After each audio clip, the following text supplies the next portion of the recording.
आजच्या या बैठकीमध्ये पेटा या तथाकथित प्राणीमित्र संघटनेनं कशा पद्धतीनं बनाव करून या हत्ती हे सर्वच हत्ती हे वनताराकडे जावेत यासाठी प्रयत्न केलं की आम्ही कागदोपत्रांनिशी या बैठकीमध्ये दाखवून दिलं। जर माधुरी हत्ती ही फिजिकली फिट आहे असे वेगवेगळे 8 रिपोर्ट असताना मग ती नेमकी 48 तास प्रवास केल्यानंतर तिथं पोहोचल्यावर अनफिट कशी झाली, तिला मल्टिपल फ्रॅक्चर कसं झालं, संधिवात कसा आला, या प्रश्नाचं उत्तर वनताराकडून शासनानं घ्यावं अशी मागणी केली। महाराष्ट्र शासनाचे गडचिरोलीतील हत्ती संगोपन केंद्रातले काही हत्ती वनतारामध्ये आहेत। ज्या पद्धतीनं माधुरी हत्ती ही अतिशय फिट आहे ती आता हळूहळू सुधारते अशा प्रकारचे व्हिज्युअल्स वनतारानं प्रकाशित केले। त्या पद्धतीनं आपल्या गडचिरोलीतील गेलेल्या हत्तींची अवस्था काय झाली याची चित्रफित वनतारा का प्रकाशित करत नाही। 2023 साली विट्याचा एक हत्ती वनतारामध्ये गेलेला आहे, त्या हत्तीचे व्हिज्युअल्स का येत नाहीत, त्याची बातमी का बाहेर येत नाही, असे अनेक प्रश्न आम्ही विचारले। एकूणच वनतारा आणि पेटा हे दोन्ही संशयाच्या भोवऱ्यात आहेत।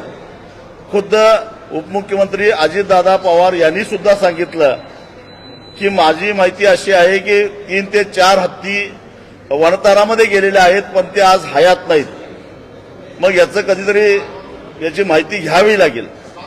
एकूणच काहीतरी खोटानाटा बनाव करून व्यवस्थेला विटीस धरून प्रशासनाला वाकवून न्याय व्यवस्थेची दिशाभूल करून अशा प्रकारचे महाराष्ट्रातले हे जे हत्ती नेले जात आहेत, केवळ महाराष्ट्रातले नाही सीमा भागातल्याही हत्तींच्या मागे ते लागलेले आहेत। यामुळे आमच्या धार्मिक परंपरा, आमच्या सांस्कृतिक परंपरा सगळ्या मोडीत काढायचा उद्योग चालू आहे। त्यामुळे शासन काय करणार आहे हा प्रश्न आम्ही विचारला।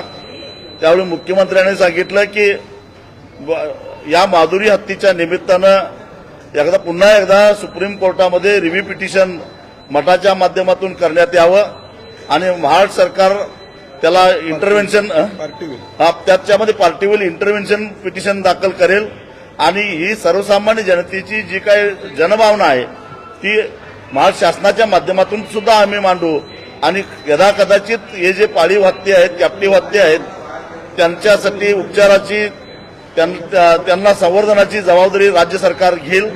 परंतु न्यायप्रविष्ट बाब आहे, आता न्यायालयाकडे पुन्हा मागून राज्य सरकार आणि मठ या निमित्तानं लढून आधीच्या हत्तीचं काय झालं याची चौकशी आपण कोर्टामध्ये करू अशा पद्धतीनं मुख्यमंत्र्यांनी सांगितलेलं आहे।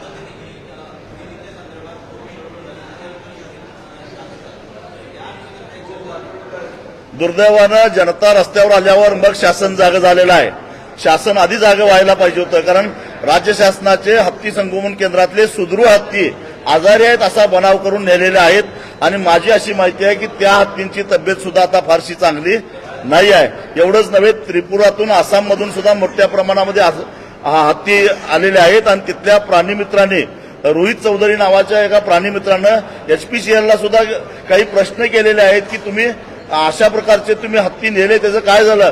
जवळ 3000 किलोमीटरचा प्रवास करून हे हत्ती अगदी नॉर्थ ईस्ट म्हणजे हिमालयाच्या कुशीतून जामनगर सारख्या वाळवंटी प्रदेशामध्ये कसं काय नेऊ शकता आणि त्यावेळी HPC त्याला कशी काय परवानगी देते असे प्रश्न उपस्थित केले आहेत। पण त्या चौधरींच्या प्रश्नाला सुद्धा HPCनं कधीही उत्तर दिलं नाही। HPC हीच मुळात बोगस कमिटी आहे निवृत्त न्यायाधीशाच्या अध्यक्षतेखालची आणि हे सगळे उद्योग करतायत असं आमचं स्पष्ट मत आहे। या निमित्तानं ही सगळी चर्चा झाली पाहिजे।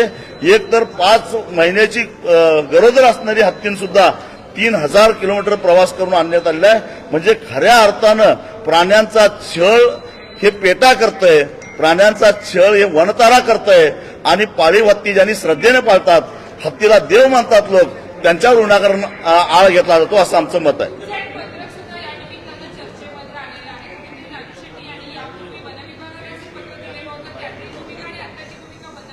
यावरनच आमची भूमिका किती प्रामाणिक आहे हे दिसून येते, लक्षात ठेवा. बरं झालं तुम्ही हा प्रश्न विचारला, कारण 2018 साली ज्यावेळी मी ते पत्र लिहिलेलं होतं वन खात्याला, त्यावेळी या हत्ती माधुरी हत्तीची देखभाल करणारा जो माहूत होता त्याला हृदयविकाराचा धक्का बसल्यामुळं त्याला डॉक्टरने आता कामावर यायला मनाई केलेली होती. आणि अशा परिस्थितीमध्ये तज्ज्ञ माणसाच्या देखरेखीशिवाय हत्ती बाळगणं हे हत्तीच्या आरोग्याच्या दृष्टीनं घातक आहे. आणि हा हत्ती गर्दीमध्ये असतो, लोकांच्या आरोग्याचा सुरक्षतेचा प्रश्न आहे. आणि म्हणून आम्ही पत्र वन खात्याला असं लिहिलेलं होतं की आम्हाला दुसरा माऊत मिळेपर्यंत तात्पुरत्या स्वरूपामध्ये गडचिरोलीमध्ये आमचा हत्ती ठेवा, आमच्या खर्चानं तिथं हत्ती सोडतो आणि आम्हाला माऊत मिळाल्यानंतर आमच्या खर्चानं घेऊन जातो, असं ते पत्र होतं.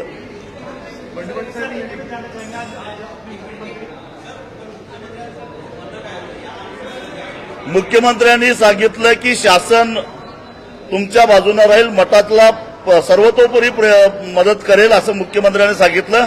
आम्ही काही दिवस वाट बघू, परंतु एक सांगतो, आम्ही आता जो काय लढा सुरू केलेला आहे तो अजिबात थांबणार नाही. जोपर्यंत आमचा हत्ती मिळणार नाही तोपर्यंत आम्ही रिलायन्स उद्योग आणि जिओवरचा बहिष्कार आमचा कायम राहणार. उलट त्याची व्याप्ती आम्ही वाढत जाणार आहोत. कारण कर्नाटकातल्या सीमा भागातल्या 3 हत्तीवर आता पेटानं चौकशी केली आहे. हे तिन्ही हत्ती एक लिंगायत समाजाचा आहे, एक जैन समाजाच्या मठाचा आहे आणि एक धनगर समाजाच्या मठाचा आहे. आम्ही ही मोहीम मागे घेणार नाही. मुख्यमंत्र्यांनी न्यायप्रविष्ट बाब आहे म्हणून हात वर केला, परंतु रिव्ह्यू पिटिशनमध्ये सरकार तुमच्या बाजूने राहील असं सांगितलं.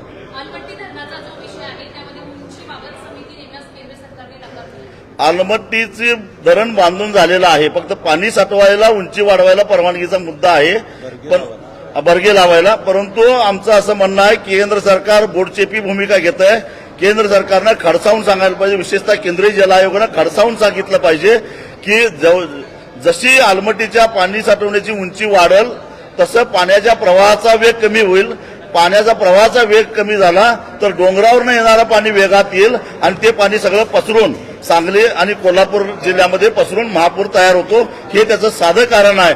आणि त्यामुळं खेळ यांचा होतो, पण जीव सांगली कोल्हापूर जिल्ह्याचा जातो. अगदी केवळ शेतकऱ्यांचा नाही तर सर्वसामान्य माणसाचाही जीव जातो.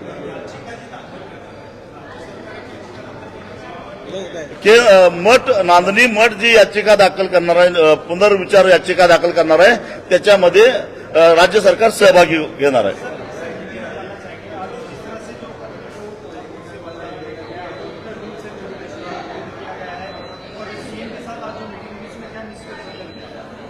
प्रेरणा पेटा इस पानी मित्र संगठन ने अलग अलग झूठे गवाह बनाकर रिपोर्ट्स बनाकर सरकार को न्याय व्यवस्था को गुमराह किया है और इसीलिए न्यायपालिका को इस हाथी को रिहेबिलिटेशन के लिए भेजने के लिए ऑर्डर देना पड़ा।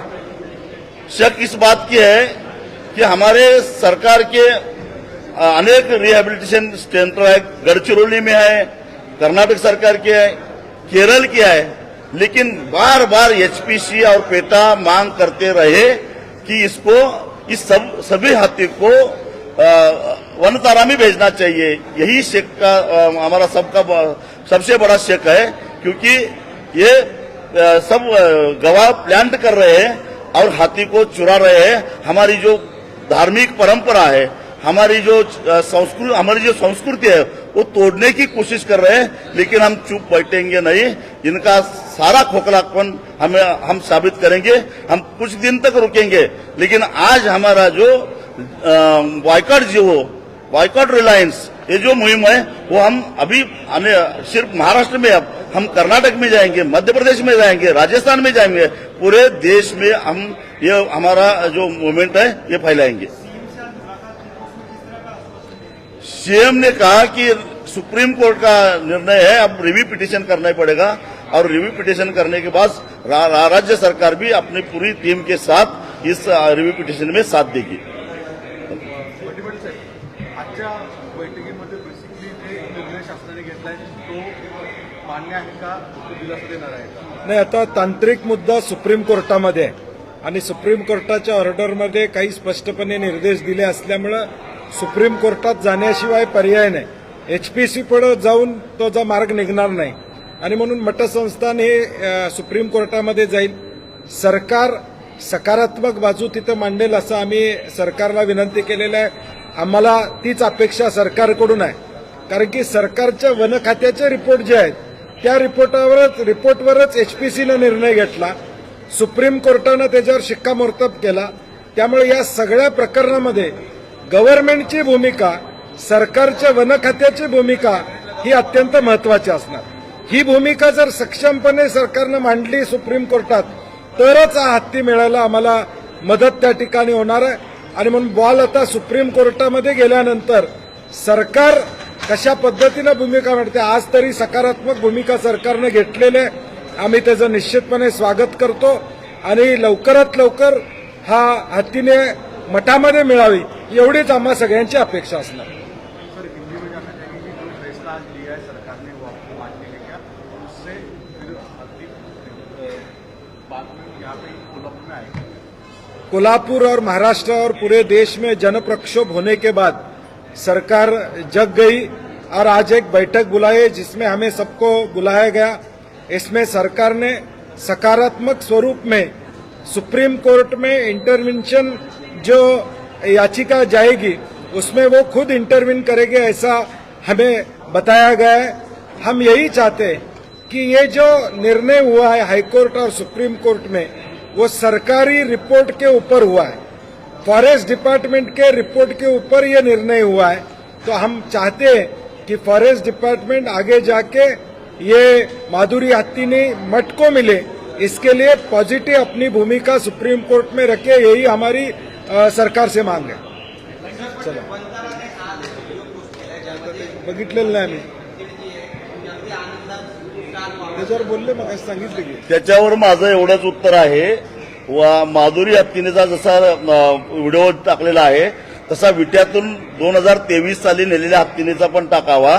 त्याचबरोबर महाराष्ट्र शासनाच्या मालकीचे असणारे गडचिरोलीचे जे हत्ती गेले आहेत त्यांचे व्हिडिओ टाकावेत.